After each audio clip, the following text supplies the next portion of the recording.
taskus on telefon ja telefonis on 100 000 või mõnel kindlasti ka 10 000 sõpra. Tallinna Ülikooli doktorant Stella Täht-Vaik. Kui palju on sõpru vaja, et olla õnnelik? Tõeline sõprus on nagu hea tervis. Harva mõistetakse selle tõelist väärtust enne, kui ollakse sellest ilma jäänud, kirjutas inglise kirjanik Charles Caleb Colton. Uuringud näitavad, et vaimse tervise seisukohalt on inimesele vaja vähemalt ühte tähendusrikkast ja usalduslikku ning toetavat suhet.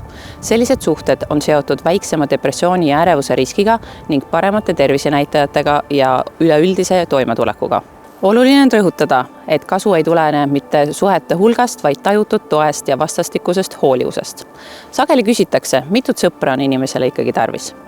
Piisab vähestest ja isegi ühest, kui see pakub emotsionaalset kuuluvus ja turvatunnet. Sotsiaalmeedia on sõbra mõistet devalveerinud, kuid sotsiaalmeedia kontaktid ei asenda mitte kunagi püsivaid ja sügavaid suhteid. Seepärast toetab vaimset heaolu just nimelt sõprus, mis on tähendusrikas.